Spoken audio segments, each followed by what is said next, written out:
নমস্কাৰ মোৰ মৰমৰ ছাত্ৰ-ছাত্ৰী আৰু বন্ধু-বান্ধৱীসকল পোনপ্ৰথমে তোমালোক সকলোকে মোৰ ইউটিউব চেনেল শুভম ভদ্ৰলৈ স্বাগতম জনাইছো। আজিৰ ভিডিঅ'টোত মই তোমালোকৰ বাবে লৈ আনিছো নৱমমান শ্ৰেণীৰ সোশ্যাল সায়েন্সৰ যি ইতিহাস খণ্ড আছে সেই ইতিহাস খণ্ডৰ লেসন নম্বৰ 1 ভাৰতবৰ্ষলৈ ইউৰোপীয়সকলৰ আগমন সেই পাঠত থকা সকলো ধৰণৰ পাঠভিত্তিক অনুশীলনী প্ৰশ্নোত্তৰ। গতিকে তোমালোকে প্ৰথমৰ পৰা শেষলৈকে ভিডিঅ'টো অকণমান স্কিপ নকৰি ভালদৰে চাবা আৰু যদি তোমালোকৰ ভিডিঅ'টো ভাল লাগে ভিডিঅ'ৰ প্ৰশ্নবিলাক তোমালোকৰ ইনফৰ্মেটিভ যেন লাগে বা তোমালোকৰ শিক্ষাগুৰুৰ বুজাৰ দৰে এনসাৰবিলাক যদি ভিডিঅ'ৰ মিলে তেন্তে ভিডিঅ'টো লাইক কৰি তোমালোকৰ বন্ধু-বান্ধৱীৰ মাজত যিমান পাৰে সিমান শেয়াৰ কৰিবা আৰু তোমালোকে সকলে ছাত্ৰ-ছাত্ৰীসকলে কোন জিলাৰ পৰা এই ভিডিঅ'টো তোমালোকে চাই আছা কমেন্ট সেকশনত এবাৰ জনাই দিবা। গতিকে অকণমান সময় পলম নকৰি আহাচোন আজি ভিডিঅ'টো আমি আৰম্ভ কৰো। প্ৰথম প্ৰশ্ন আছে তোমালোকৰ 1 নম্বৰ ভাৰত আৰু পাশ্চাত্যৰ মাজত সাগৰীয় পথ আৱিষ্কাৰ কৰা প্ৰথম পৰ্তুগীজ নাবিকজন কোন? তেওঁ কেতিয়া আৰু ভাৰতৰ ক'ত কোন প্ৰথমে উপস্থিত হৈছিল? তাৰ উত্তৰটো তোমালোকে এনেকৈ লিখিবা ভাৰত আৰু পাশ্চাত্যৰ মাজত সাগৰীয় পথ আৱিষ্কাৰ কৰা প্ৰথম পৰ্তুগীজ নাবিকজন আছিল ভাস্কো দা গামা আৰু তেওঁ 1498 খ্ৰীষ্টাব্দত ভাৰতৰ কালিকট বন্দৰত উপস্থিত হৈছিল। 2 নম্বৰ আছে জলপথেৰে পৃথিৱী প্ৰদক্ষিণ কৰিবলৈ সমৰ্থ হোৱা ইংৰাজ নাবিকজন কোন আছিল? তাৰ এনসাৰটো লিখিবা জলপথেৰে পৃথিৱী প্ৰদক্ষিণ কৰিবলৈ সমৰ্থ হোৱা ইংৰাজ নাবিকজন আছিল ফ্ৰান্সিছ ড্ৰেক।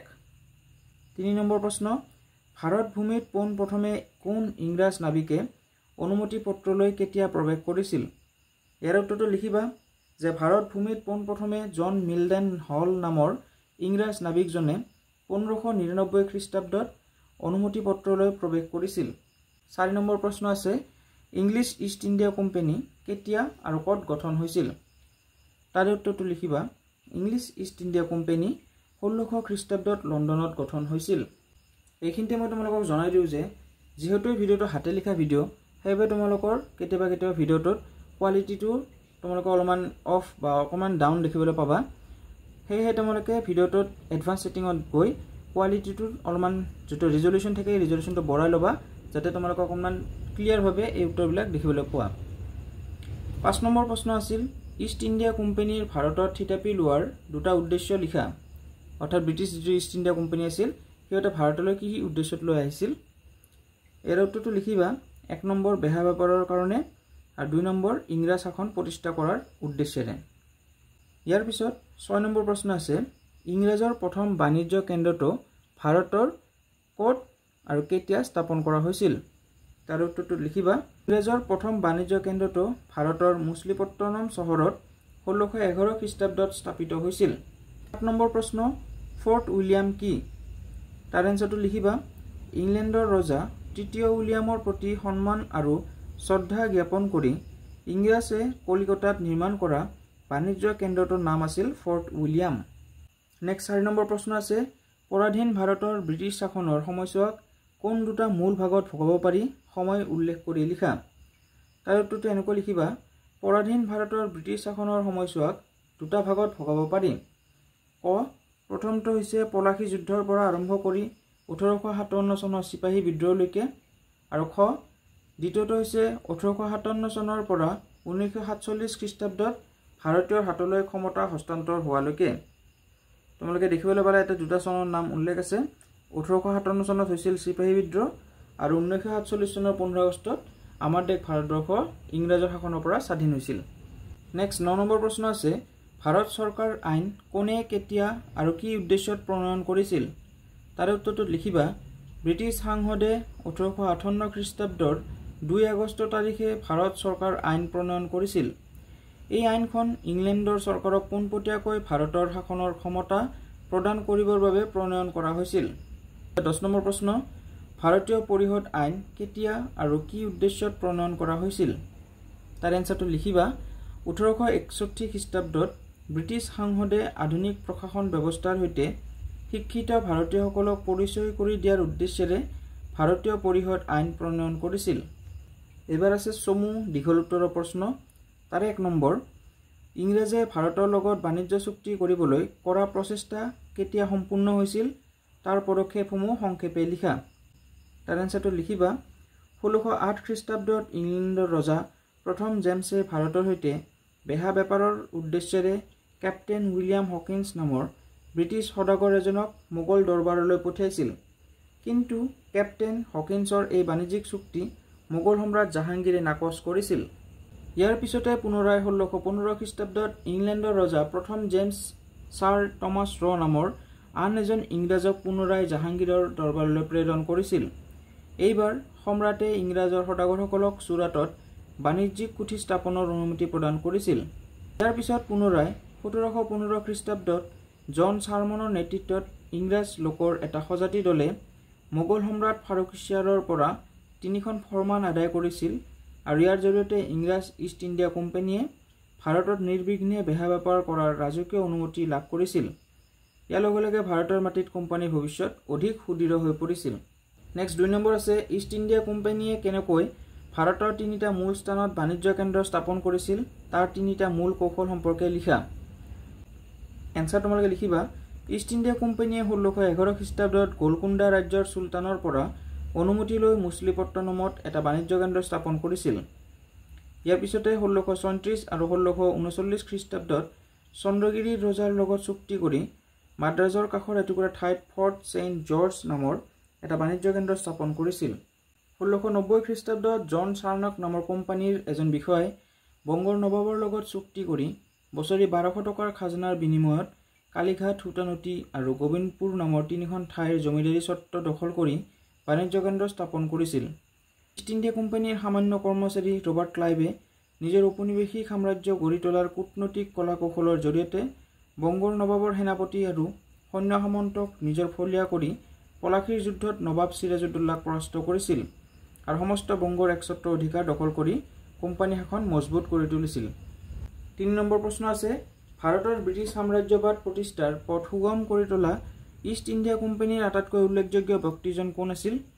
তেওঁ কি কৌশলৰ জৰিয়তে ব্ৰিটিছ সাম্ৰাজ্যৰ লাইসুটা স্থাপন কৰিছিল? 4টা যুক্তিৰে লিখা।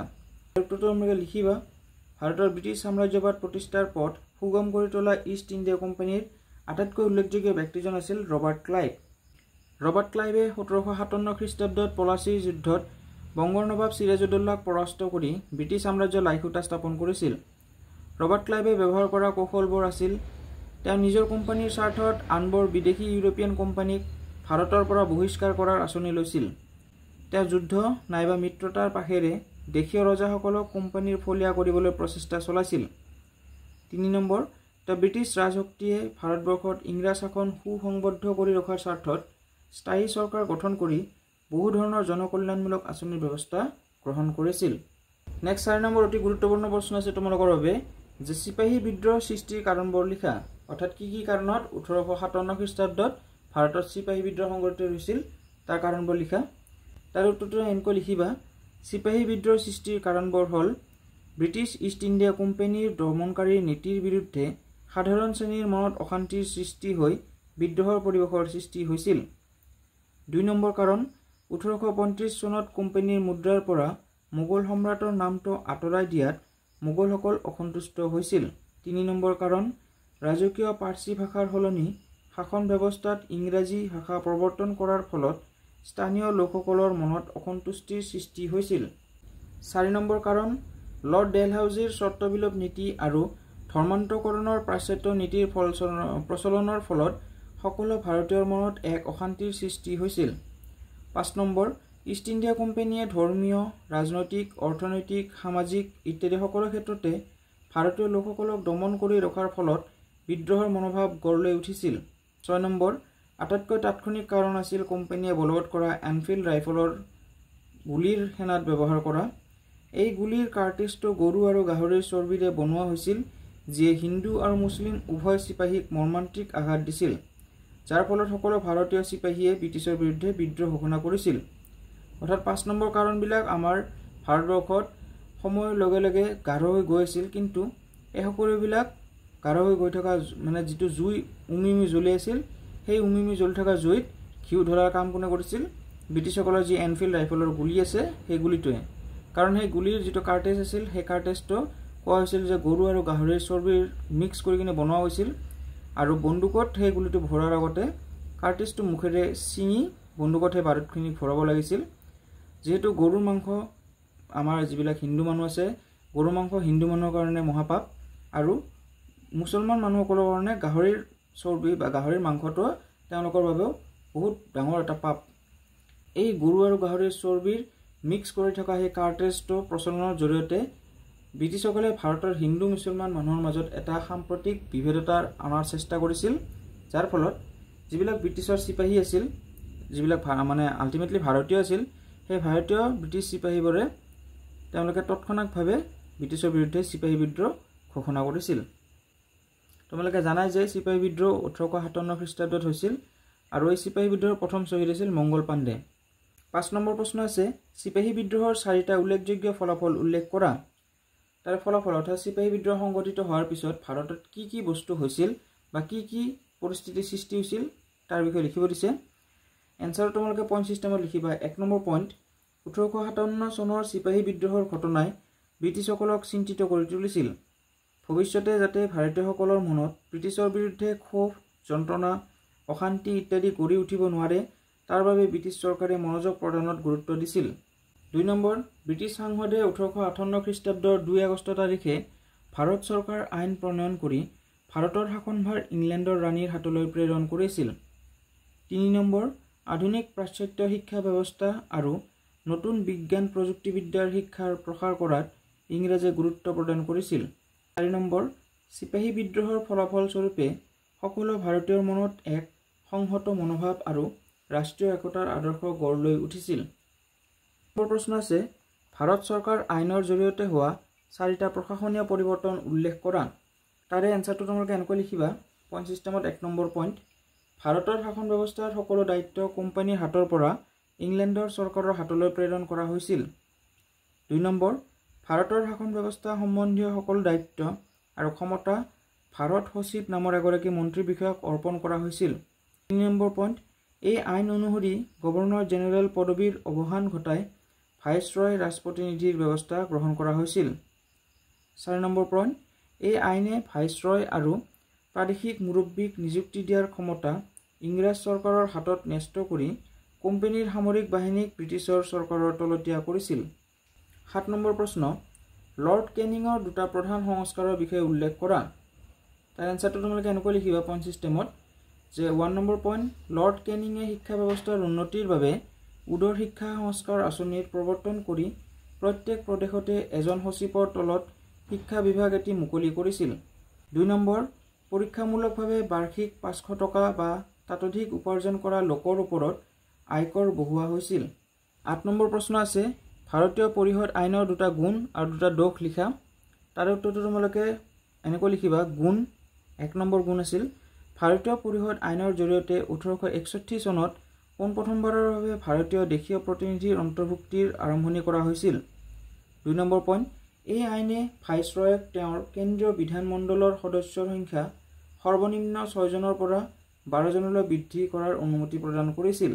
এতিয়া 2টা দোষ হ'ল। 1 নম্বৰ দোষ, এই আইনে প্ৰাদেশিক বিধান পৰিষদসমূহক যি আইনী ক্ষমতা দিছিল যদিও এই ক্ষমতা কেৱল নামমাত্ৰহে আছিল। 2 নম্বৰ, গভৰ্ণৰ জেনেৰেল, যাক ভাইচৰয় বুলিও কোৱা হৈছিল, গভৰ্ণৰ জেনেৰেলৰ হাতত নিজাকৈ দণ্ডাদেশ জাৰি কৰিব পৰাৰ ক্ষমতা প্ৰদান কৰা হৈছিল। 9 নম্বৰ প্ৰশ্ন আছে, ইংৰাজৰ সময়ত স্থানীয় স্বায়ত্ত শাসনৰ জৰিয়তে হোৱা পৰিৱৰ্তনসমূহ আলোচনা কৰা। তাৰ এনসাৰটো লিখিবা। ব্ৰিটিছসকলৰ ক্ষমতাৰ বিকেন্দ্ৰীকৰণ আইনৰ যোগেদি শিক্ষা, স্বাস্থ্য, পুলিচ, পঞ্জীয়ন ইত্যাদি সকলো বিভাগৰ দায়িত্ব প্ৰদেশক প্ৰদান কৰা হৈছিল। লৰ্ড ৰিপনে 1882 খ্ৰীষ্টাব্দত স্থানীয় প্ৰশাসন ব্যৱস্থাৰ প্ৰৱৰ্তন কৰি প্ৰত্যেকটো মহকুমাত একোখনকৈ লোকেল বোৰ্ড গঠন কৰিছিল।